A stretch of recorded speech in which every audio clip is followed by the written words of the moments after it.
और विधानसभा अध्यक्ष जिस तरह से सरकार के प्रवक्ता के रूप में कार्य कर रहे थे, कहीं न कहीं आसन की गरिमा इससे बढ़ नहीं सकती, घट रही है। ध्यानाकर्षण, विपक्ष का ध्यानाकर्षण एक भी स्वीकृत नहीं करना। हम भी उस आसन पर रहे थे, हमेशा सत्ता पक्ष और प्रतिपक्ष का दो ध्यानाकर्षण आता था, लेते रहते थे। और हद तो तब हो गई जब परंपरा की दुहाई देते हैं, और जब हम बात करते हैं तो परंपरा की बात करते हैं, नियम की बात करेंगे तो परंपरा की दुहाई देंगे।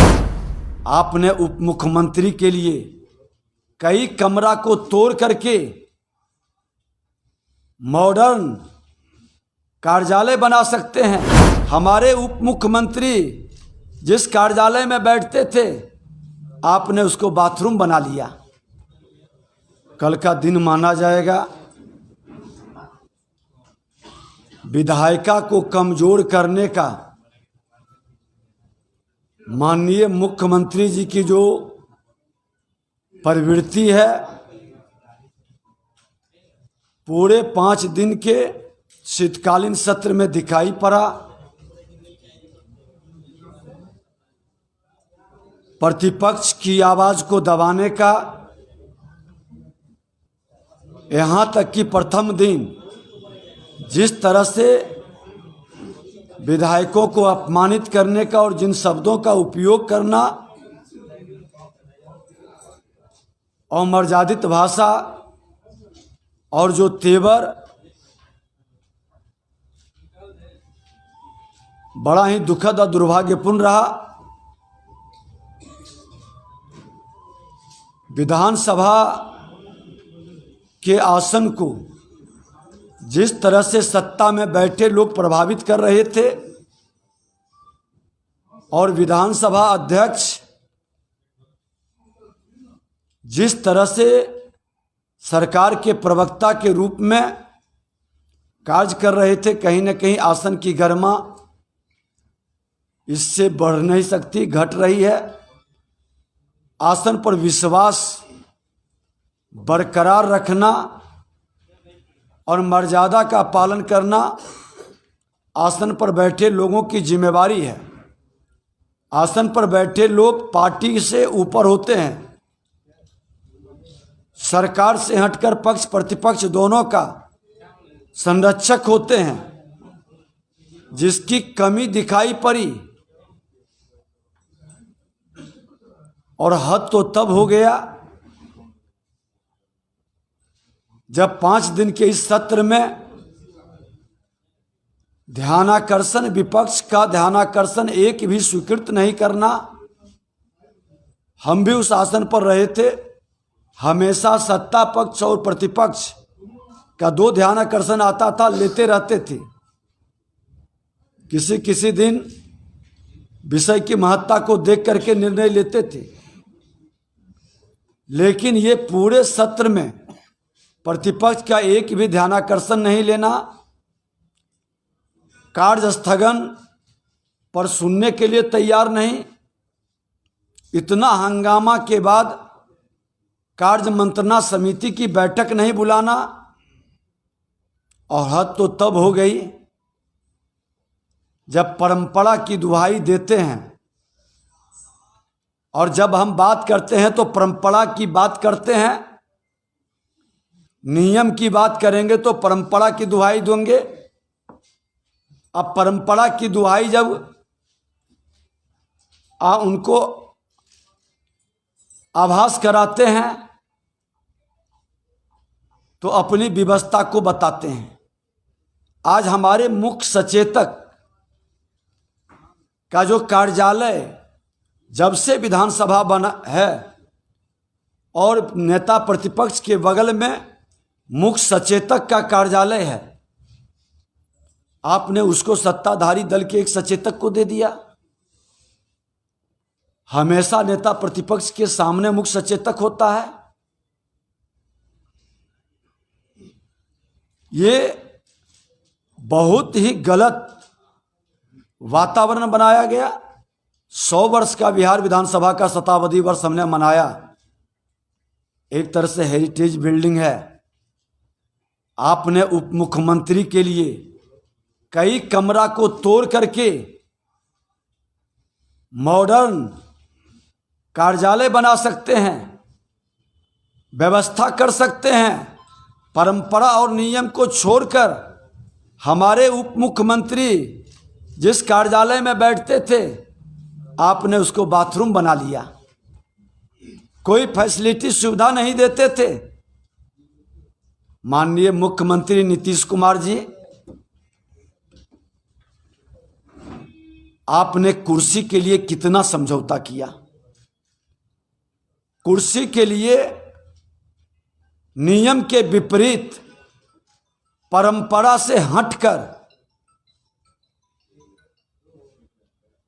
क्या क्या समझौता करेंगे। 2 राजा में प्रजा दुखी होता है, और आज स्थिति बिहार के अंदर वही है कि मुख्यमंत्री सिर्फ कहलाने के लिए नीतीश कुमार जी हैं, लेकिन सत्ता पर अब कमांडिंग उप मुख्यमंत्री का दिखाई पड़ने लगा है, झलकने लगा है। ये व्यवस्था क्यों बार बार जब उत्तराधिकारी घोषित कर रहे हैं, तो ये दोहरा खेल क्यों खेल रहे हैं? क्यों विधानसभा की गरिमा को गिरा रहे हैं? विधानसभा किसी सरकार का नहीं होता है, किसी दल का नहीं होता है। उस पर मुख्यमंत्री उप मुख्यमंत्री का अधिकार नहीं होता है। पक्ष प्रतिपक्ष के संरक्षक अध्यक्ष होते हैं, और दोनों का मान बराबर है। लोकतंत्र की दोनों आंखें हैं। आप ये वातावरण बनाकर क्या संदेश देना चाहते हैं? आपने देखा कि किस तरह से 50 मिनट का, एक तो किसी दिन बोलने का मौका नहीं दिया गया। जब नियम के तहत समय मिला तो 113 बार विधानसभा अध्यक्ष का टोका टोकी, कई अमर्यादित टिप्पणी करना। पहली बार विधानसभा के अंदर ये कार्य हुआ है। हमने तो उनको बधाई दिया कि आपने इस आसन का एक नया इतिहास बनाया है,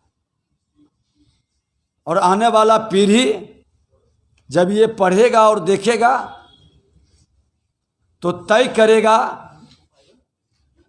कि नियम, संविधान और मर्यादा का पालन कौन लोग कर रहे हैं। सरकार से बार बार हम लोग आग्रह किए कि आप जब नियम, आपके संसदीय कार्य मंत्री ने भी स्वीकार कर लिए, आपके गठबंधन के लोग भी कह रहे हैं कि जहरीली शराब से मरे लोगों को मुआवजा मिले, न्यायिक जांच हो, आप वो भी नहीं कराए। जिस पुलिस पर आरोप लगा रहा है सभी दल के लोग, उसके नेतृत्व में एसआईटी गठन कर करके आप क्या बताना चाहते हैं? नीपा पूर्ति करके सिर्फ खाना पूर्ति करना चाह रहे हैं। आंकड़ों को, मृतक के आंकड़ों को आप दाब रहे हैं। ये कतई उचित नहीं है। उनको मुआवजा मिलना चाहिए, और वो बिहार के लोग दलित, कमजोर, शोषित वर्ग के लोग हैं। इनके साथ आपकी संवेदना प्रकट नहीं करना विधानसभा के अंदर आपकी संवेदनहीनता को प्रकट करता है। जहां पूरा देश इससे मर्माहत है, आपका वक्तव्य इन गरीबों के प्रति, इन कमजोर, दलित, शोषित, पीड़ितों के प्रति बहुत दुखद और दुर्भाग्यपूर्ण है। इन तमाम विषय को लेकर कल हम लोग विधानसभा परिसर में विधानमंडल दल के लोग धरना पर बैठेंगे, सारे माननीय विधायक, विधान पार्षद, क्योंकि आप एक संवैधानिक संस्था की गरिमा गिरा रहे हैं और सरकार इस गरिमा गिराने में अहम भूमिका निभा रही है, उनको उत्साहित अध्यक्ष को कर रहे हैं। संसदीय कार्य मंत्री जी का जिस तरह से व्यंग्यवान, उनके मनोबल को बढ़ाने का ये सरकार की मंशा को प्रकट करता है। और एक नई परंपरा आप जो खड़ा कर रहे हैं, आप भूल गए हैं कि सत्ता आते जाते रहती है और आप भरम में जी रहे हैं। जो वातावरण आपके बीच और पवित्र ठगबंधन की जमात बैठी है, इसकी आयु बहुत छोटी है। फिर इस परंपरा से आपके अंदर बड़ा दुखद माहौल बनेगा। समय रहते आप सजग हो और लोकतंत्र के प्रहरी हमारे विधानमंडल दल के विधायकों का समान रूप से सम्मान हो, उसके अधिकार की रक्षा हो।